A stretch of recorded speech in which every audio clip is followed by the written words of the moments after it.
Dreng, dreng, dreng, dreng, dreng. Piki piki pau. Piki piki pau. Piki piki pau. Piki piki pau. Piki piki pau. Wah. Pew, pew, pew, pew. Warahmatullahi wabarakatuh. Selamat malam, terima kasih kepada Bapak Muslim yang berkenan untuk meluangkan waktunya malam ini. Kita dari kelompok Antasid akan mewawancarai Bapak untuk tugas studi lapangan kami.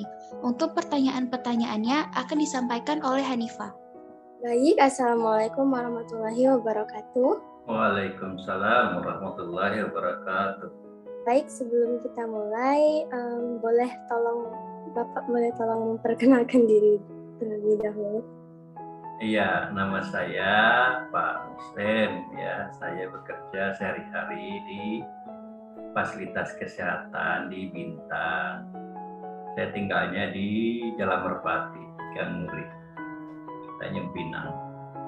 Ya, mungkin itu. Ya. Bapak sudah berapa lama bekerja di puskesmas? Saya udah masuk tahun ke-8, berarti udah hampir 8 tahun. Oke, pertanyaan selanjutnya, kira-kira apa penyakit reproduksi yang paling sering terjadi di Puskesmas Bintan? Ya, makasih, Dek. Jadi ada beberapa penyakit terkait dengan kesehatan reproduksi atau sistem kesehatan reproduksi yang sering terjadi di Kabupaten Bintan. Ya, salah satunya adalah kanker leher rahim atau kanker serviks. Kemudian ada juga namanya HIV/AIDS. Ya, ini semuanya disebabkan karena virus. Ya, kemudian ada juga beberapa penyakit yang lain, tapi yang dominan itu adalah kanker leher rahim atau kanker serviks dan HIV/AIDS. Oke, Pak, kira-kira berapa persentase pasien yang terkena penyakit produksi pada tahun ini?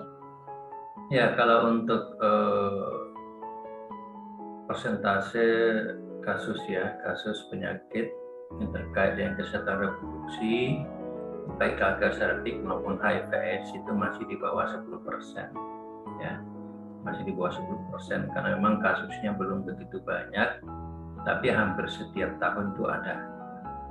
Oke, Afin. Bagaimana sih kondisi puskesmas tentang penyakit reproduksi ini? Ya, kalau kondisi penyakit kesehatan reproduksi itu kasusnya ada, ya. Kasusnya ada, tapi tidak begitu banyak, ya, tidak begitu banyak. Dan ini juga ada yang disebabkan ya karena beberapa hal, dan penyebarannya itu memang lebih dominan pada perempuan dibandingkan laki-laki. Ya. Oke, pada penyakit reproduksi ini lebih dominan terjadi pada laki-laki atau perempuan, Pak? Ya, tadi saya sudah katakan bahwa dominannya itu pada perempuan, ya, pada perempuan, terutama kanker serviks, ya, dan juga HIV/AIDS itu lebih banyak pada perempuan. Oke, pertanyaan selanjutnya, pada usia berapakah rata-rata penyakit reproduksi ini terjadi?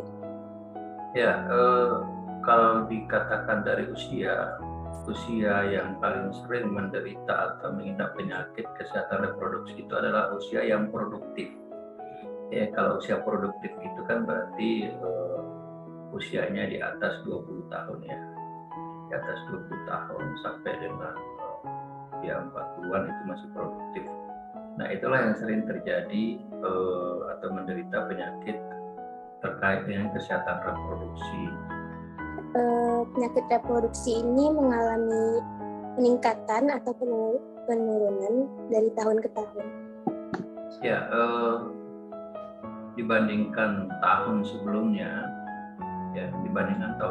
itu terjadi penurunan. Kalau tahun sebelumnya itu sempat terjadi kematian akibat daripada kanker, ya, kanker serviks. Nah, sekarang hanya ada kasus saja, kematiannya tidak ada. Artinya kan di sini terjadi penurunan kasus sebenarnya, ya, dibandingkan tahun sebelumnya. Apa saja Kak penyebab terjadinya penyakit reproduksi ini?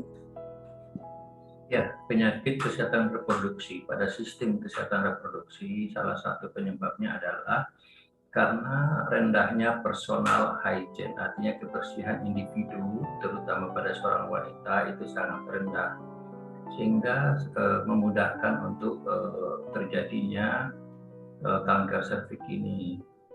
Kemudian yang kedua, karena masalah pola makan, ya. Jadi pola makan harus makan makanan yang bergizi, tidak boleh makan makanan yang dibakar terus. Kalau makan makanan yang dibakar, di sana ada karbon, ya. Nah, karbon ini bisa menyebabkan kanker. Kemudian yang paling penting juga adalah masih didapat ya wanita ataupun laki-laki yang merokok atau minum minuman alkohol. Nah, ini juga salah satu penyebab secara tidak langsung terkait dengan kanker, penyakit kanker atau penyakit kesehatan reproduksi. Untuk pertanyaan terakhir, apa saja upaya kami sebagai remaja agar dapat mencegah penyakit-penyakit yang Bapak sebutkan tadi? Ya, upaya yang harus dilakukan oleh seorang remaja pertama adalah harus menjaga kebersihan. Itu paling penting, ya. Jadi remaja itu harus bersih, terutama di daerah kewanitaan. Kemudian berarti personal hygiene-nya harus terjaga. Kemudian yang kedua harus mengkonsumsi makanan yang bergizi tadi. Jadi jangan selalu makan makanan yang dibakar-bakar, ya, yang siap saji. Sebaiknya makanan yang sehat atau bergizi. Nah, kemudian seorang remaja itu juga harus mencari informasi ya terkait dengan kesehatan reproduksi ini. Jadi harus ya banyak membaca, banyak belajar gitu ya supaya paham bagaimana sih sebenarnya penyakit sistem kesehatan reproduksi. Nah, kemudian yang selanjutnya ya khusus untuk remaja, baik remaja laki-laki ya maupun perempuan, hindari merokok ya, hindari merokok. Dan yang paling penting adalah istirahatnya harus cukup. Ya, istirahat harus cukup. Mungkin itu. Baik, terima kasih atas jawabannya Bapak. Saya mewakili kelompok Antasid mengucapkan terima kasih untuk malam ini dan maaf jika ada kesalahan. Wassalamualaikum warahmatullahi wabarakatuh. Waalaikumsalam warahmatullahi wabarakatuh.